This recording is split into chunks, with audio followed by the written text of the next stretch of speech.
How many casualties? How many injuries? Well, to start with, our aim was not to inflict casualties, but in case there have been, it is for them to count. Our job is to hit the target, not to count the body bags. I never mentioned of any of the weapons, the caliber that we used. All right, so we leave it at that. Those are matters of operational details which I would not like to go into. Sir, my question is that you talked about the loss of lives to the Pakistan army. That was around 35 to 40 kills secured by the Indian army. Sir, can you tell us what would be the total loss of life to the Pakistan army in both army and air force attacks, sir? And how good was the performance of the BrahMos, Scalp and the S-400 during the operations? And sir, since we have just one line. No multiple questions, please. Sir, all right. And since sir, we have achieved such a spectacular, we have made good achievements in this entire operation. Can we say that we have emerged victorious, or we have a big upper hand over the Pakistanis in this entire conflict? Thank you very much, sir. So I'll answer the question about the loss of lives on the other side. Of course, there are various means to ascertain that number. There is information from various agencies that come in. There are, of course, on the line of control, other ways to find out as to what has been the effect of what you are doing there in ceasefire violations. So therefore, I mentioned 35 to 40 on the line of control, and please remember that once Operation Sindoor was launched, the responses of the Pakistan Army were also on Indian Army or the Indian Armed Forces infrastructure. Let me put it that way. So that's why I did not cover casualties of the Pakistan Army, at least in the initial phases of battle, because those were not our targets. Our targets were terror-oriented, and of course later, once they launched air intrusions and air operations on our infrastructure, we've used heavier weapons, and of course there would have been casualties, but those are still being assessed. The effects of the weapons that you mentioned, I will request Air Marshal Bharti to apprise all of you about those. Good evening, Mr. Sujit. How are you? Ajit. Okay, we are meeting after some time. I never mentioned about any of the weapons that we used. Check. Okay. What I was saying, that I never mentioned of any of the weapons, the caliber that we used. All right. So we'll leave it at that. Those are matters of operational details which I would not like to go into. But suffice to say that whatever methods and whatever means we have chosen, it had the desired effects on the enemy targets.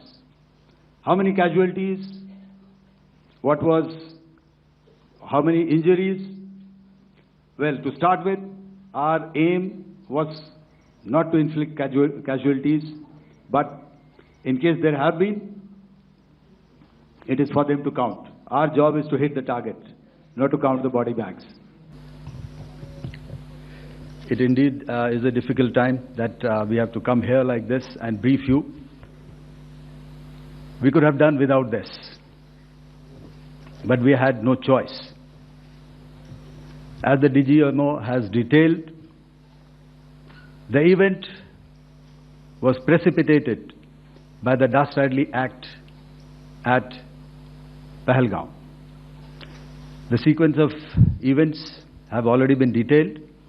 We carefully selected the targets, and out of the 9 selected targets, the target systems that were given to the Indian Air Force were the notorious training camps at Bhavalpur and Muridke, these being further from the international boundary.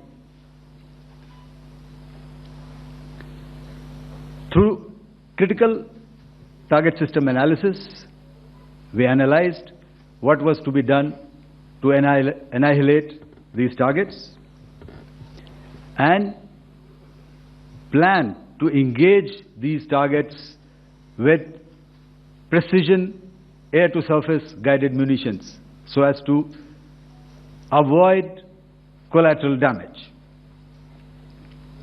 The modalities of planning process I will not go through at this instant. However, what I would like to show you is the results that we achieved through our targeted airstrikes. Could I have the second slide, please?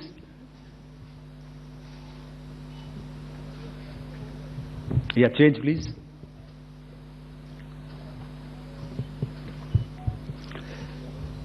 Okay. This is what the terror infra at Muridke looks like. If you see, north is as indicated, and to the right is east, where the international boundary lies. Could we have the next slide, please?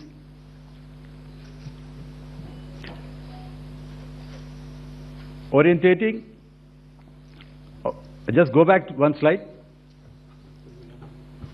Okay. Please have a look at this red building, the series of buildings out here, and this empty ground. Next.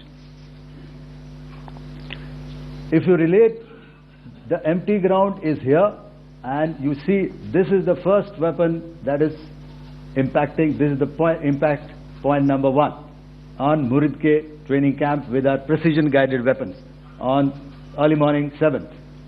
Next, please. Keep your eyes glued for the second weapon coming in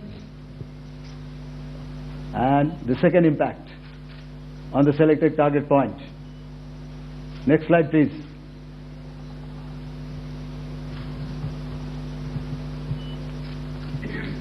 Third weapon, third impact. Continue. And fourth weapon, fourth impact. So through these targeted and precision targeting, we addressed the target at Muridke, which was the terrain infrastructure. Can you hear me? All right. Okay, I'll come closer to the mic. Now we go to the next target, which is the Bhavalpur training camp. Next slide, please. Okay, just wait. So the effect, if you see, the impact point, if I can point out, this is the impact point. The ammunition has gone through the roof and it has created a blast inside, the photographs of which you would have, all of you would have seen. And the red building, after that there was this double-story building. It has been completely decimated by our precision targeting. Next, please.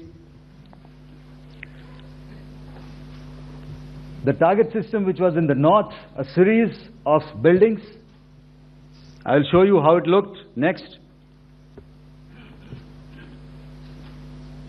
Completely destroyed by our precision targeting. Next.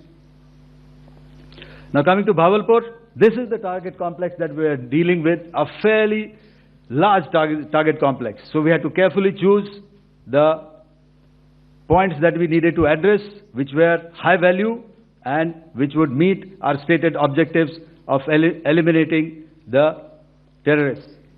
I would like to draw your attention to this red canopy, and in relation to that, I would cover the targets. One target system is a series of buildings here, other one here, and other one out here. Next slide, please. This is how it looked before, and this is how the building looked after the impact of the weapon. And orientation in relation to this red canopy, you can see here. Next, please.